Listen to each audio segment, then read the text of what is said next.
Hey guys, welcome back to my channel. This week my daughter's preschool is having a family picnic, and with Thanksgiving just around the corner, we thought it would be fun to use this opportunity to brush up on our pie making skills. Today I'll be sharing some holiday meal prep recipes and inspiration, so let's jump right in. We're going to start with this all butter pie crust. This has been my go-to recipe for years. This dough is so easy to work with and makes a perfectly flaky crust. It's great for both sweet and savory pies.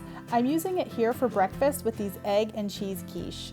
By the way, if you're looking for some tried and true breakfast recipes and inspiration, check out this video. You can find the link as well as a full list of ingredients and measurements for all my videos in the description box below. This recipe starts with butter. Cut your butter into small cubes. I'm tripling this recipe, which will give me 6 pie crusts. This dough freezes really well, so I want to have some in my freezer for Thanksgiving. Our butter here in Botswana comes in these big blocks, so I'll be weighing mine. You need 1.5 cups per recipe, which is 12 ounces. If you're making a big batch like this, I recommend popping the butter in the fridge once it's all cut up till you're ready to use it, especially if your kitchen is as hot as mine. Summer is in full swing here and it is hot. I'm going to go ahead and measure out my water and vinegar. When I'm making big batches of stuff like this, I like to have all my ingredients measured out and ready. I'm going to let these hang out in the fridge as well. Now I'm going to measure out my flour and salt. Give them a quick whisk before bringing in the food processor. Add the flour and butter and let that go for just a few seconds till your butter and flour are completely incorporated. It's going to kind of feel like sand. Continue that process, returning each batch back to the bowl. Time for the eggs. Give each egg a quick whisk before adding them to your butter and flour mixture. Add in the water and vinegar and stir to combine.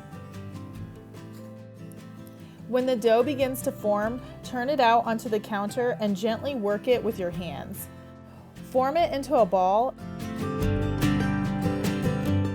and divide it into 2 equal pieces.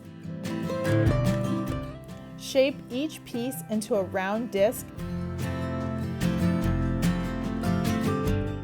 and wrap them in plastic. Now you can let them chill in the fridge for at least an hour before use, or you can send them to the freezer.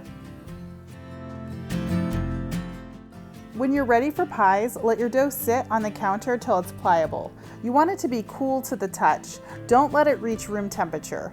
Roll your dough out onto a lightly floured surface to your desired thickness. Each one of these will be plenty big enough for a 9 or 10-inch pie. I have never needed to pre-bake or par-bake this crust. Just fill and bake at 375 for 25 to 45 minutes, depending on the size of your pie and the filling. I sometimes freeze whole pies before baking, and obviously those take longer in the oven if you're baking from frozen. You know your pie is done when the edges of the crust are golden brown. Same applies if you're topping your pie with another layer of crust. Check out the bottoms of some of these mini pies I made. They aren't soggy at all. I just love this recipe. I'll be sure to note some tips and tricks to using and baking this dough that I have picked up over the years in the description box below. And of course, you can drop any questions you have in the comment section. Today, I'm making mini versions of our favorite holiday pies. I'm using this little cookie cutter I found in my kids' Play-Doh toys. If you don't have one this size, I would suggest using a cup or maybe a lid to a jar. After I cut out all my mini crusts, I gently place them into the wells of a standard size muffin pan. I really had to make sure I lined them up just right when placing them, because once they're in there, it's really hard to pull them back out in one piece or without stretching the dough.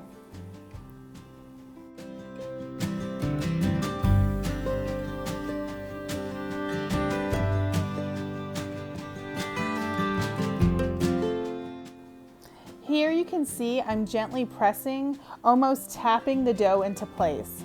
I want to ensure I'm making enough room in the well of each crust for the pie filling. First up is apple. Peel and cut 5 apples. If you're making mini pies, keep in mind that you're going to want the apples small enough to fit into the wells of the pies. Toss the apples in a little lemon juice, then move them to a pan to simmer in water for 5 to 7 minutes. While your apples are simmering, you can measure out your dry ingredients. You're going to need brown sugar, cornstarch, cinnamon, nutmeg, and salt.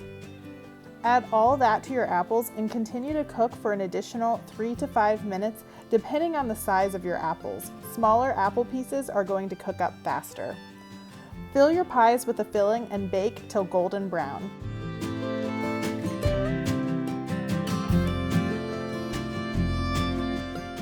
I topped some of these pies with a lattice detail. I just cut thin strips of crust and placed them crisscross on top of the pies.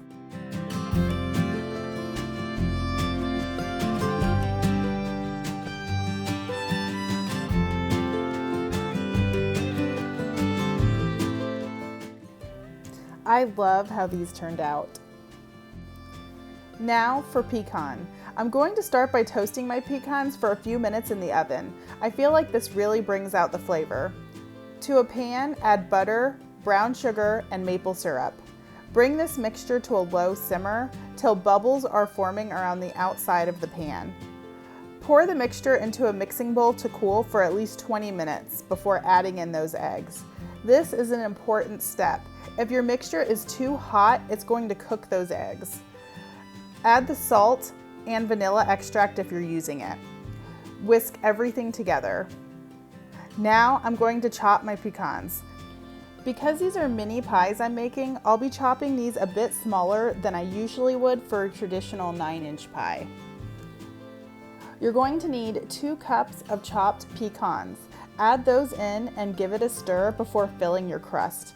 I really like this recipe because it doesn't call for corn syrup.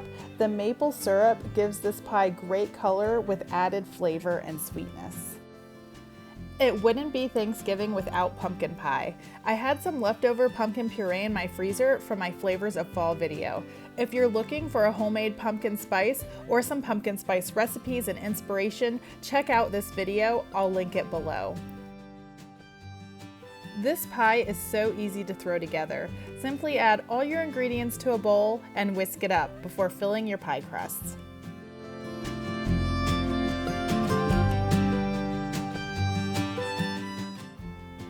I'm not a huge fan of pumpkin pie, but these turned out really good. Using the sweetened condensed milk made an easy, sweet, and creamy filling. Some quick tips if you want to try these mini pies. Be careful not to overfill these. As you can see with the pumpkin here, the edges became slightly burned where the filling bubbled over. Honestly though, it did not affect the taste. You're going to want to remove these from the muffin pan sooner rather than later. These cool quickly. We lost nearly an entire pan of apple my kids had filled when I had left them to cool completely in the pan. Because they were slightly overfilled, they became stuck to the pan once they had cooled. The pies I had removed almost immediately came out easily with no problem. I stored our pies in an airtight container. I haven't done it, but I think these would freeze really well. If you wanted to serve them at your Thanksgiving dinner, you could definitely make them ahead of time and store them in the freezer. I've got one more recipe to share. These biscuits are a tried and true staple in our freezer. They're light, fluffy, and bake up in just 20 minutes from frozen. I plan on serving these with my homemade pumpkin butter I shared in this video. It's linked below. I'm quadrupling this recipe. I'm going to start by measuring out my dry ingredients: flour, baking powder, salt, and cream of tartar. Give all that a quick whisk. Next, I'm going to cut my butter into small pieces. This recipe calls for 1 stick of cold cut up butter. Time to bring in the food processor. Add your flour and butter and let that go until everything's incorporated, returning each batch back to the bowl. Now for your wet ingredients. Add in milk and honey and stir to combine. Once the dough begins to form, start kneading with your hands. Shape each piece into a 7 by 5.5 inch rectangle. I like to use a rolling pin here to make sure everything is even.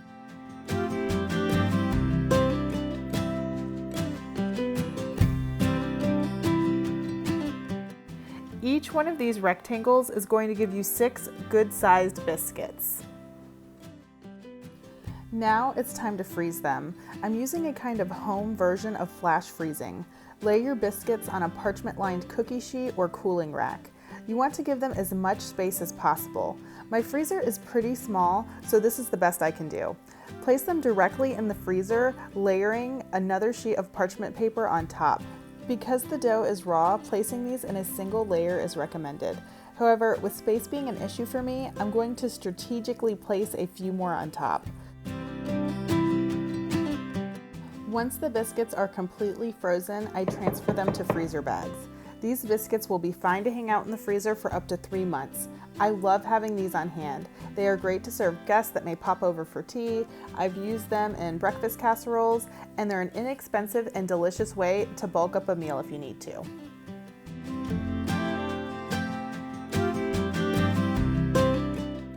Alright, that's all I've got for you guys today. Tap on that like button if you enjoyed this video, and please subscribe if you haven't already so you'll be notified the next time I upload new recipes, meal prep, and dinner inspiration. Till next time.